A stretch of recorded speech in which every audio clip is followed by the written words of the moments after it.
Ryan Garcia is great for boxing. I think he's a liability. I think he's a loose cannon. I think he's unpredictable. Could say unprofessional. With the Mario Barrios fight coming up, Conor Benn called Ryan Garcia a loose cannon and unprofessional, basically saying it's hard to beat a steady guy like Barrios when your discipline is the issue. You know, I'm looking to have a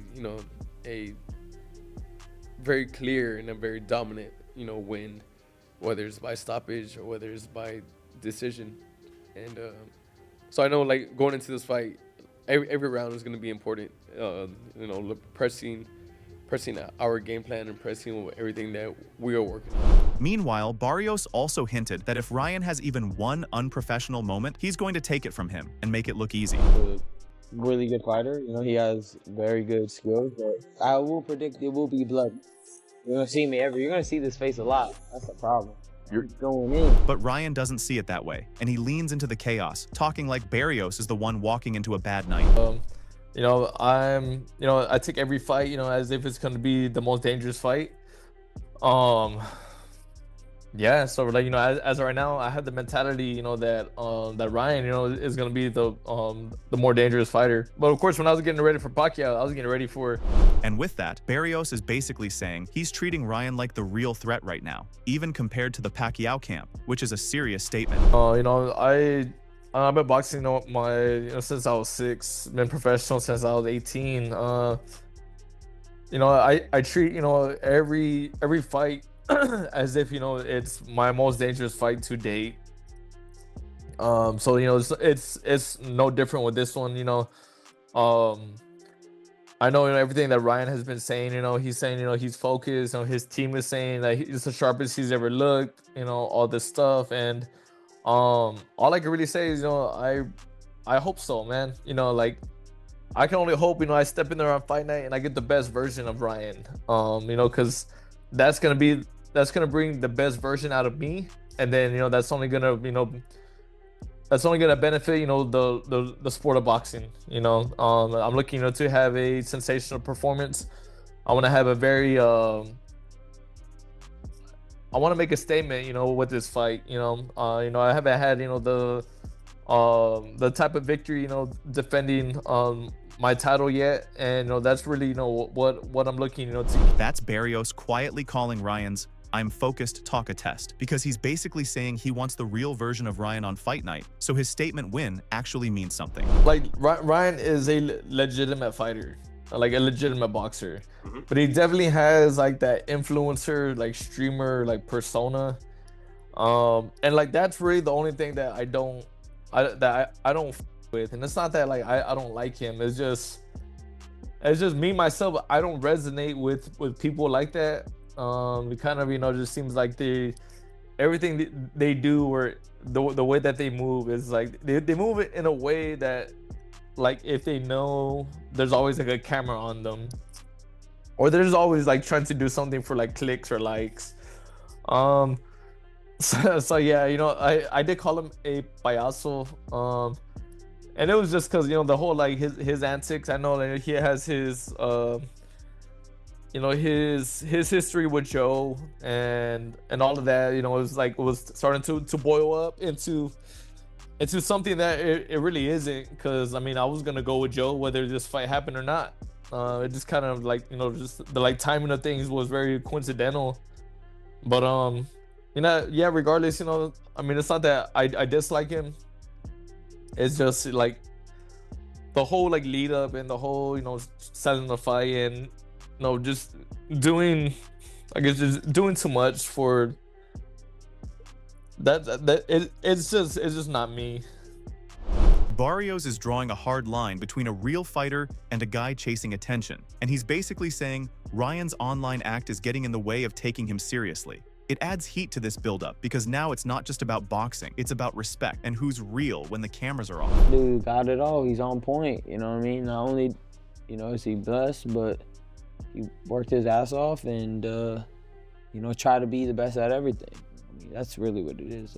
Want to be remembered also as probably the fastest hands in boxing ever, and just a great fighter. Oh, hell yeah. But Ryan is coming into the Mario Barrios fight sounding fully convinced he's the best guy in the room and that Barrios can't keep up with him. He's not just talking about winning, he's talking like this is his moment to prove he's on another level. That kind of confidence turns the fight into a statement mission, because now anything less than a clear win over Barrios will look like a letdown. A couple things I want to start off with, the coach, Goosen's in Barrios' corner.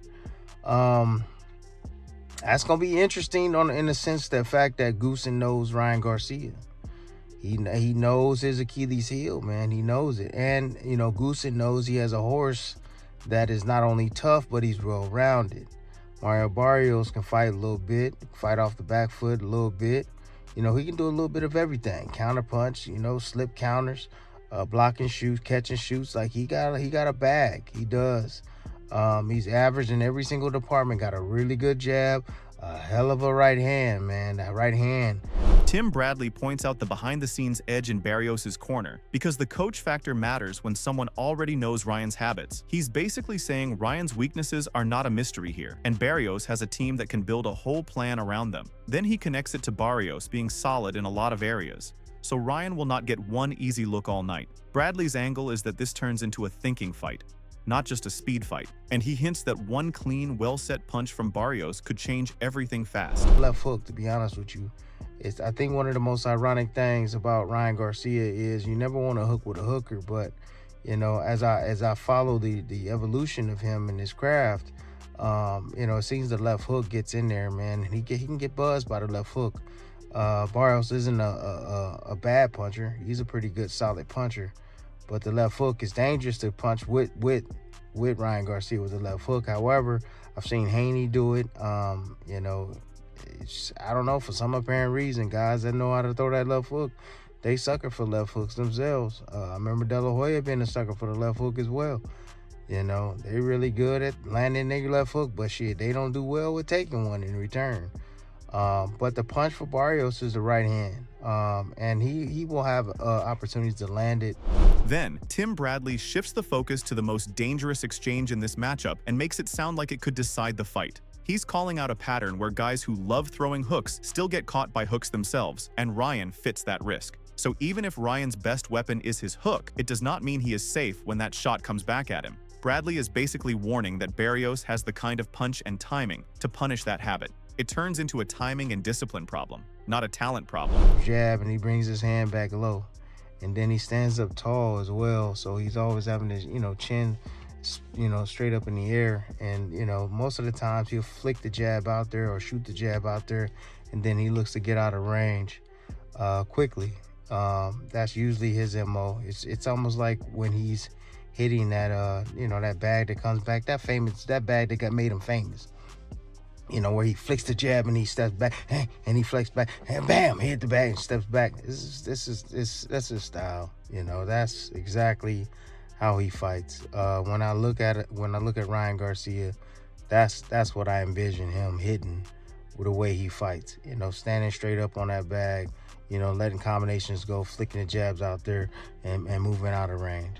Tim Bradley breaks down Ryan's style like a routine that keeps showing up, and that is where the danger starts. He's pointing at repeated rhythm, the hand dropping, and the upright posture, which makes Ryan easier to read than people think. That matters because patterns create windows, especially against a calm boxer like Barrios, who is willing to wait. Bradley's point is that Barrios does not need to outspeed Ryan, he just needs to time him.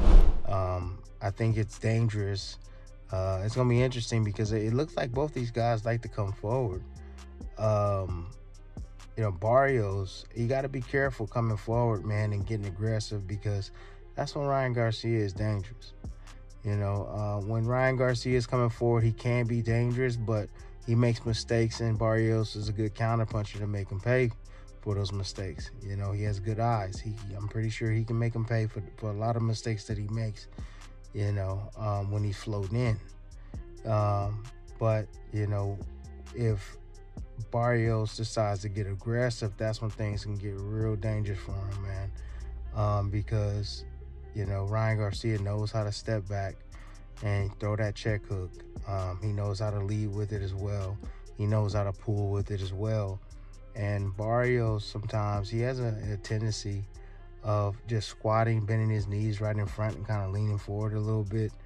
I can see, Ryan Garcia trying to time that movement, off the jab, flicking the jab out there and then timing him as he drops down and changes level. Tim Bradley frames this as a risky fight because both guys like to come forward, and that is when mistakes happen. He's warning that Barrios can't just march in, because that is exactly where Ryan's counters and check hook can light you up. Bradley also hints that Barrios has habits when he attacks that could lead him into something big. So aggression looks brave, but it can also be careless in this matchup. Bradley's point is that Barrios needs smart pressure, not emotional pressure. And if he gets impatient for even a second, Ryan can make him pay.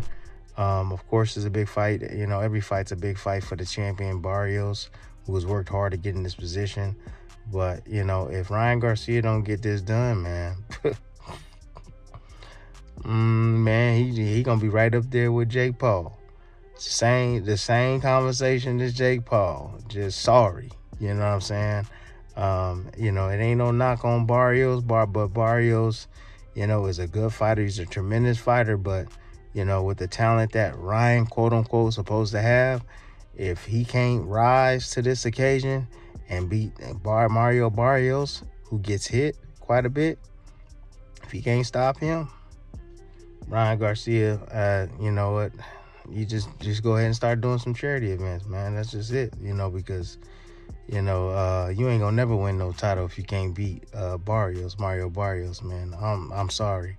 And there's no knock on Barrios. He's a solid dude, man. He's solid. But he ain't no damn boots in his, that's for damn sure. No, hell no. And then Tim Bradley puts the whole thing on Ryan's reputation, not just the final result, which makes it sound brutal. He's basically saying this fight decides if Ryan is a real-world level guy or just a big name, because Barrios is tough and solid, but he is also the type of opponent you are supposed to beat if you are truly elite. He's sheer entertainment. Gifted, he's got great hand speed, he's athletic, he's young.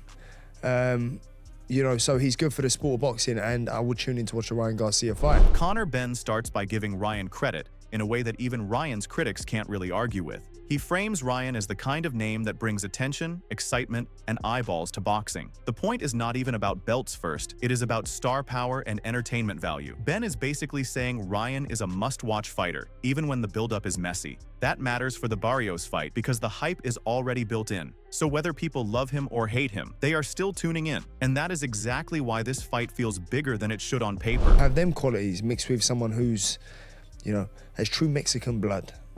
Fights with heart, fights with pride, and fights for his country, and fights for something more than clicks and views.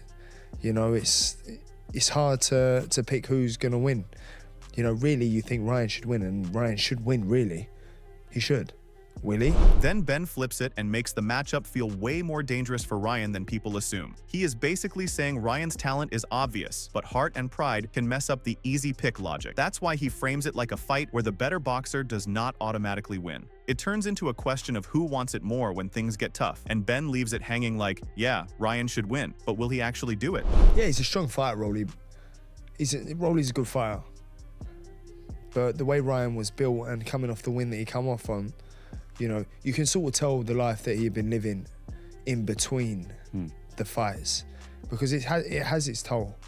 And going through what he went through, his whole case and everything that he went through, I understand the pain. And everybody handles it differently. Mine was more public, and the way I handled it with my emotions. Maybe he was just as emotional, but behind closed doors. Maybe he couldn't handle it and, had to party. That was his way of getting out of his, I understand, but unless you have good people around you who can support you and a good network, a shoulder that you can lean on, you can make bad decisions. And ultimately, maybe, he wasn't training, he wasn't in the gym. And it showed it in his fight against Rolly.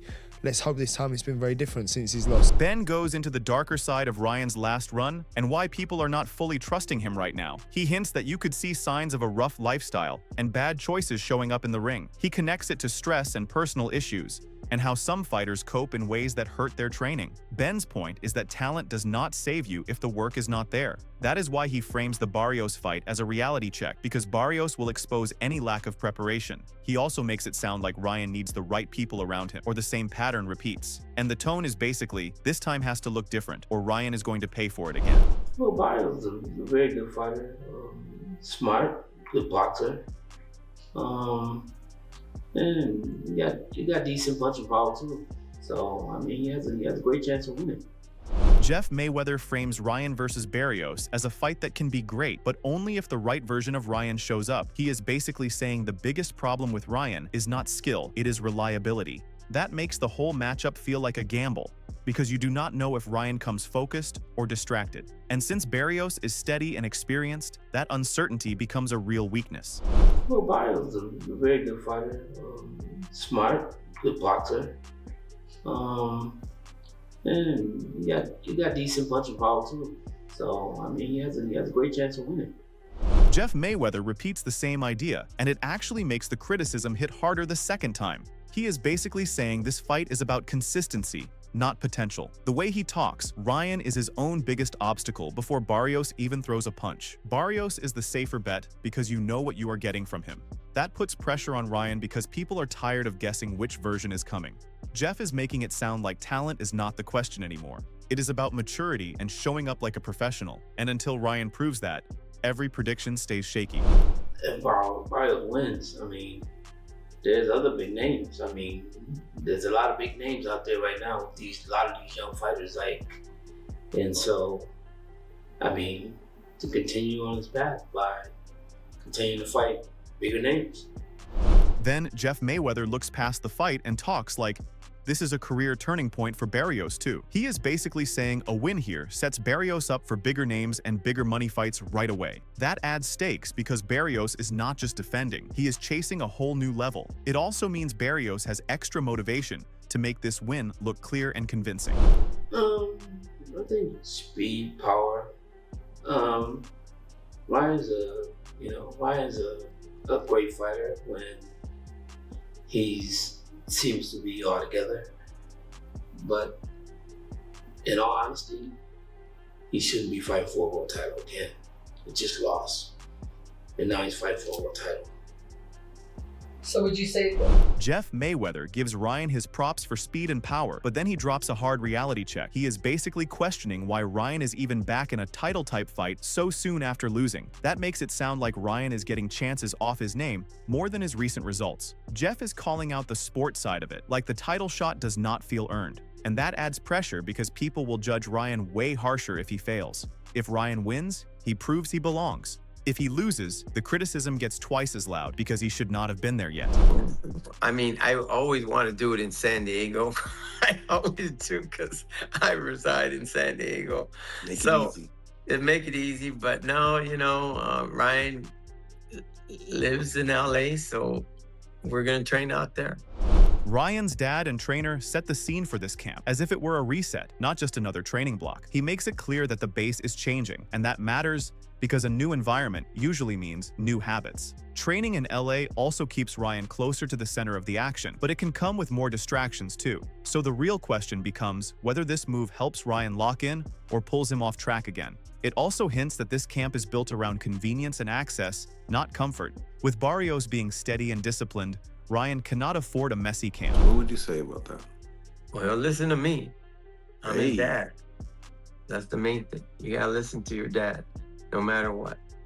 You have to listen to me. Whether you like me, you love me, you listen to me. I'm your dad. Okay, Dad. Okay, Dad. just listen to me. Take my lead. Take my lead. I know what's best, And I know when to say go and I know when to say stop, so we're ready to go. Then, Ryan's dad switches from logistics to control, and he talks like he is putting his foot down. He is basically saying the biggest change this time is that Ryan is going to follow instructions, no debates. That feels important because people have questioned Ryan's discipline and focus for a while now.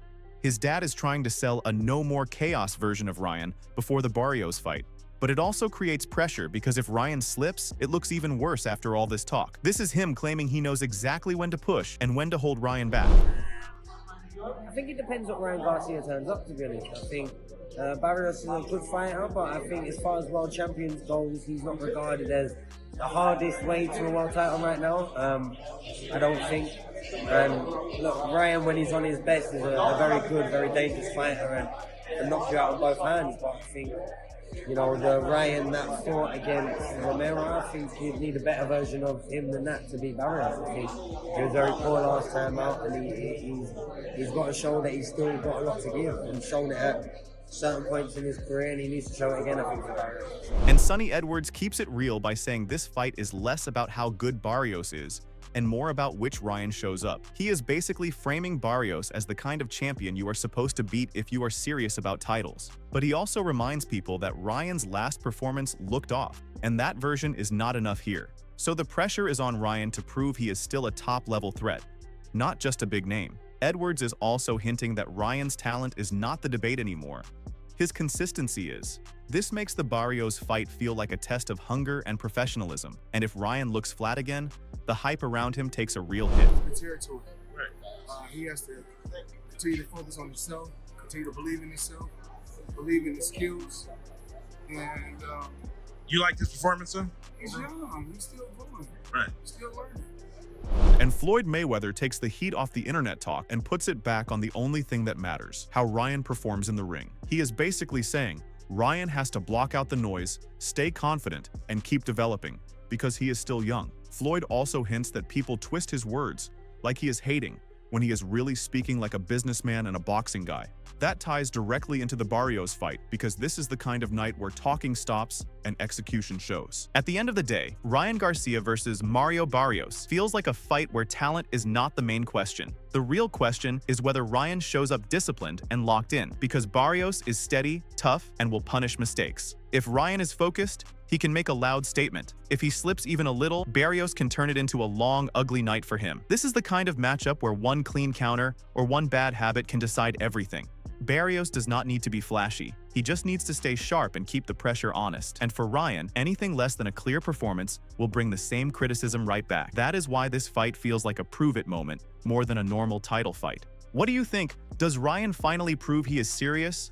Or does Barrios expose the same old problems again? Does the unprofessional label matter once the first bell rings? Or is it exactly what decides the fight? And if Barrios wins, where does Ryan go from here? Let us know your thoughts in the comment section below, and do not forget to subscribe to our channel and tune in for more videos like this.